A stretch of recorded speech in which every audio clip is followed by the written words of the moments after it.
Welcome to Certified Jesters, the original truth tellers. Here with my co-host, the one, the only, the GOAT. It's simple enough. Key Smiles. Key, a.k.a. Key Smiles, a.k.a. Venom. All right. We can't give out all the A-listers. We're just going to leave the rest of them. Okay. A.k.a. Marshawn Lattimore. All right, let's not go down these lookalike holes because this shit it don't end. I wish we could let the viewers in on how far this shit goes. A.k.a. Ghost. James St. Patrick. Anyways. Just leave it alone. Today we got another MMA topic for you. We are back on the MMA wave with this one. And we're talking about, ironically enough, we're just calling Key the GOAT, which remains factual. But we're talking about another GOAT, real GOAT, certified. Wait. You say real GOATs? Triple entendre, don't even ask me how. Okay. It's a movie. Okay. So Come on, man. Hey, shout out to Baby, though. Wow. We're talking about Jon Bones Jones. The king. Simple enough. Undefeated. Never lost. Never miss a loss. Yeah, we're talking about Jon Jones. He is moving up to heavyweight to battle. See what I did there? King battle. Anyways, he is moving up to heavyweight to fight what appears to be the winner of Syril Gane and Francis Ngannou. Yes. So, a couple of things to unpack. Where would you like to start? I would just like to start with the fact that we've actually known this for a while, right? And it's been a while, right? He hasn't fought in a while. And he actually announced this to us last year that he was moving up to heavyweight. Okay. So, I mean, that it's only right to just start it from the beginning. That just leads us to the fact that he still hasn't fought. Right. So now, in the beginning, the narrative is being pushed that he was scared to fight. Okay. But the guy that he has the most title defenses? I believe he does. The guy with the most title defenses has never lost, was scared to fight. Continue. Scared to fight, allegedly. Okay. But it's funny how you're scared to fight when he was asking for more money. Okay. But Uncle Chael also told me that... Uncle Chael, hey, he'll give it up now. Uncle Chael told me that fighters will price themselves out of fights to avoid being quote-unquote scared or turning down a fight. Okay. However... So were they saying he was scared to fight in heavyweight or he was just scared to fight? He was scared to fight in Ngannou. Okay. This is the narrative that's being pushed. Hey, I mean, if not saying he was or he wasn't, but if he was, I do not blame him. Well, see, that's the man. That's, you know what I mean. Everybody's a gangster till a gangster in the room. Right. That's the gangster. Right. That's the gangster. Unfortunately, he is in that room. But see, I just have a hard time thinking that Stipe is just this big, bad, tough guy, and Jon Jones isn't. Stipe to me is like, I guess, you know, I'm fairly new in the sport, but seeing that fight between him and Ngannou, the second one, I mean, he knocked him out. He just doesn't look like he to me, you put Jon Jones in there with Stipe, he's getting him out of there. Right. And see, the thing is, and no disrespect to Stipe, because like you said, you're kind of new to it, and so am I relatively, but he's the heavyweight GOAT. Right. So I know he was a champion. He did his thing in the division. Right. So he has some credentials. He just kind of got mowed down. He's old though. Right. He was like 38. Like, I don't know, the fighting, I feel like fighting range is kind of older. Somehow, I don't know how that makes sense. I guess it's because it's not a sport where you're running and jumping per se. But 38 seems old to me. I'm pretty sure he was 38 in that fight. Stipe is not scared to fight Ngannou, but Jon Jones is. But Jon Jones is asking for more money, saying that, you know, if Conor can get this much money, why can't I? I'm the GOAT. Right. I think they said like no other champion has sold less tickets than him. Right. And I don't but know see, there's a lot that goes into that as well, though. Like, well, one thing you need to realize is when somebody wins that much, what's the point of watching? And that is the counter argument. What's the point of watching? Well, I already know what's going to happen. Especially in dominant fashion. I already know what's going to happen. So, and the sport, I feel like the sport in his heyday, like every event every major card, I would say, the sport gets bigger. Correct. So correct. And he's been kind of removed from that. So, it's kind of graded on a curve, per se. Right. And he hasn't fought in 2 years. And the sport is exponentially bigger than what it was in 2019. Right. Due to everything. Even this sport grew in the pandemic. Just imagine that. Yeah, so that's where we'll start. We'll start with him not, fighting last year, even though he announced to us that he was moving up. Mm-hmm. However, I do like what he's doing because he's saying that he wants to bulk up and be a natural kind of heavyweight. That's how he wants to approach it. He doesn't want to just bulk and then fight. He wants to actually gain the weight properly and then fight as if he was a heavyweight. Right. And I guess that's also to Adesanya's point of, if you put on, you should fight like where your body wants you to fight. Right. So if you bulk up, so Jon Jones is going from what, 205, 210 to 240? Right. So he's going from the weight class maximum during a fight of 205. Okay. Up to a weight class that has a maximum limit of 265. Okay. And it's rumored or speculated, or maybe he said that he was going to fight around 240. Right. So let's say he walks around at 215, 220, mm-hmm. naturally. Right. Him to go up 20 pounds, you got to get used to that. That's a lot of weight. You have to walk around. You got to get used to that. You can't just, all right, I'm fighting somebody in 6 months. Let me put on 20 pounds and train. No, you got to get used to that. And even putting on 20 pounds the correct way. And maybe it's the correct way that he's going to be doing it. And maybe it's not. We're not going to get into the speculations. Yeah, there's some gray area there. Some people making some accusations. But putting on 20 pounds in 6 months, the correct way in terms of muscle at 30-something years old is not happening. Now, okay.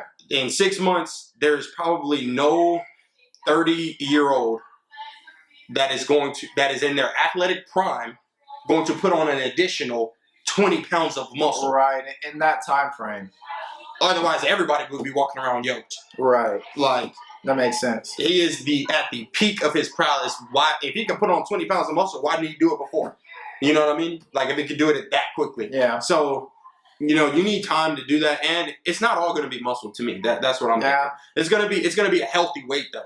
Healthy. Yeah. You're gonna have the heavyweights. The only heavyweight that's rocking around shredded is Ngannou, and we don't know what's up with that.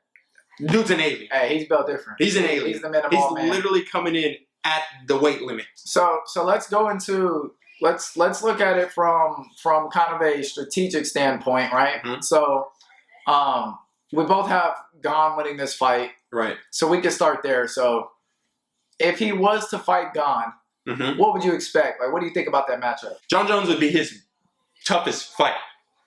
Although even after fighting Ngannou. Exactly. Okay. He's going to be his toughest fight because although Ngannou is honing his skills, Jon Jones is complete. Right. Already. Already. He is bulking up. We're not saying anything about skills. Right. We're talking about weight when it comes to Jon Jones going to heavyweight. So that means everything else is there. And right now, every fight that Gane is in, he has the skill advantage. Right. So in this fight, he wouldn't have that advantage. This fight isn't going to be, I'm just going to play on the outside. And you're going to play on the outside and get taken down. Right. You're going to play on the outside and get played with. And from what I'm seeing from a matchup kind of strategic perspective is that Jon Jones is a wrestler. Like you said, he's complete, but he is an elite wrestler. Right. Syril, man, cartoons of Syril, all that. Gane has never been taken down. Right. But to his credit, he's from France. Right. People from France aren't known for their wrestling prowess. Right. And the people that he fought haven't necessarily made it a point to even try to take him down. Right. So that might be something that's with an asterisk. For me, because when he fought DC hadn't been taken down, right? The first time? It might have been the other way around. Jon Jones hadn't been taken down. Whatever it was, when he fought DC, he took him down with ease. But see, the thing is, DC is a credentialed wrestler, all-American wrestler, maybe even Olympic wrestler. And he's also fought up at heavyweight. Right. Okay. Heavyweight champion. He had double belts. And he had a say in this, saying that today's heavyweights aren't, like, this is the pinnacle of heavyweights, and they're on a different level, and Jon isn't going to win against them. Right. Which, I mean, he might have, he might mean that honestly, but he could have a baked-in bias there from, the history with Jon Jones, let's say. Who would you have winning that fight? I got Jon Jones versus the field. Oh, wow. Until proven otherwise, he's just fine. And people don't give... I know in his last couple of fights, it's been getting closer. But see, for anybody else, you just reward guys for finding a way to win. And it's like, he's so great that it's... now they're catching up. Yeah. No. And, like, honestly, let's keep it 1,000. The dude was partying, putting Bam Bam in his nose, weeks, days before the fights. Like, right. Clearly there was a lack of motivation, and obviously he's been doing stuff outside of the sport that might reflect that. The fact that he was partying, he made it even a point to get, like, blackout, drunk, messed up, like a week before the fights. Like, that should tell you that guy was bored in a sport that, you really need a challenge to keep you going, I guess. So this seems as though he has more motivation. Right. And he is focused and dialed in.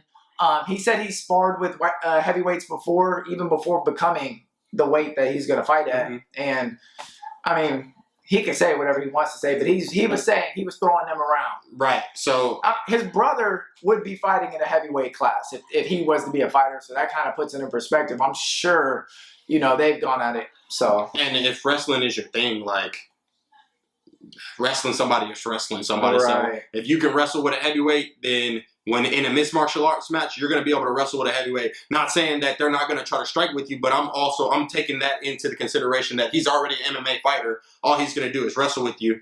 It's just an extra step for him. It's not going to be anything crazy. I do like to point out though, like you said, he's going to be more interested. He did have a tweet earlier this year. Maybe it was this year. Maybe it was I think it was at the end of last year. He was basically saying like how locked in he was. He said like, I just got done watching film on a couple of these heavyweights and watching like my own old fights and kind of locked myself in a room and been preparing. That is a complete 180 from, hey, I just beat Alexander Gustafsson and I didn't even train for this fight. Come on, man. I didn't even train. And say what you want, when Jon prepares for somebody, when he's dialed in and prepared, he's watching the film to a T. He's meticulously analyzed. See, we get caught up in all the noise and all the, bad press surrounding him, and it kind of gets to the point where you discredit what he's done. Right. And you can never do that to somebody who is the most accomplished in this sport. Right.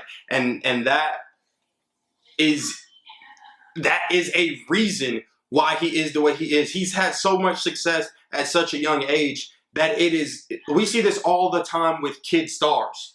Absolutely. They have a break. You can't be that great, that young, have so much fame. Like, what are you going to do? And then your sport is fighting. So at the end of the day, as a man, the only thing you're going to do is think, no one can whoop my ass. So what else is there? There's nothing else. Very factual. So, I mean, hey, the GOAT is coming back, bro, and it's going to be scary hours. So you have him versus the field. I am terrified to see him fight against Ngannou. Like, to me, it's not even so much the fight, it's that I don't want him coming back into the sport, and that's the first fight he has to get, because I don't think there's a bigger challenge than that one in my perspective, just because Ngannou is dangerous. And it's, say what you want, that's a big man to have to deal with to try to impose your will on. True. Especially when you're a wrestler. So I would like him, like I said, it's written. He's gonna fight Gane. Right. That's what I think. He's gonna fight Gane. It's written. So look forward to it whenever it happens. Hopefully it happens sooner rather than later. Yes. And before we get off this, we have, I love DC. We all love DC. We know their story, rivalry, and everything. But DC has predicted And DC said, I believe that Jon Jones will fight at heavyweight. He'll fight for the belt, but he'll lose to Syril Gane or Francis Ngannou. So both of them. Either or, whoever it is. And he's like, he just thinks that the time away with the weight different and those guys being who they are, that they're a problem. So when you say something like that, he's completely counting him out. Completely. And he's trying not to be disrespectful with it. He's trying to give his like honest opinion. But how honest could he really be? And that's what we have to look into. How unbiased could he really be? How unbiased can he be when you lost to him twice with bad blood? Bro, he broke your heart, bro. And if Jon Jones does this, it even furthers a gap. Like, there's nothing you can say at this point if he wins these battles. Right. There's nothing you can say. Right. And this GOAT debate's going to be real thin after this. Honestly, so let's say he comes in, fights Gane, beats him, fights Ngannou and beats him, retire. I mean, at that point, what do you... What other challenge is going to be? Like, they're going to have to... John needs a challenge and he's not going to have one. There's only one big money fight and he's not interested anymore. And what is that? And that's with the boy, Adesanya. Israel Adesanya at light heavyweight. Good, because the fight to make. Good, because he would put Adesanya in it. Hey, I'm sorry, but Style Bender gonna get bent up, hemmed up, broken down, slammed, choked out, whatever you want, elbow. Hey, he gonna give him the whole gamut, the whole charcuterie board. You know what? And I like Adesanya. My boy Adesanya is 0-1 at light heavyweight, so that's cool. Since Jon Jones is such a GOAT. Come on, he ain't never lost. Since Jon Jones is such a GOAT, come on down to middleweight, brother. Come on down to 185 and fight the king. Come on. Bro, yeah. Come on. He knows the money fight. Nah, he don't want the challenge that much. I don't think he does either. He'll be too old by that time. But that is the fight. Even though Adesanya already lost to the lightweight, that is the light heavyweight, that is the fight. That's the only division that can happen in. Yeah. Well, before I exit, just to get this last point across, John is not going up and coming back down. Okay, that's impossible. Sure, that's going to be it's going to be a tough. This is the last chapter of Jon Jones. It is. So, well, that's it for the GOAT. John's Bones Jones return to heavyweight. Well, return to the UFC, but he's going to be battling heavyweight division. What do you guys think? Are you like Key? You have him against the field, or do you have a little more skepticism? Let us know in the comments. That is it for Certified Jesters. Signing off. Catch y'all on the next video. Please like and subscribe. Sir, Jesters. Thanks for watching Certified Jesters. If you liked the video, please make sure to give it a thumbs up. Subscribe if you want to see more content like this. And don't forget to ring the bell so you never miss a post.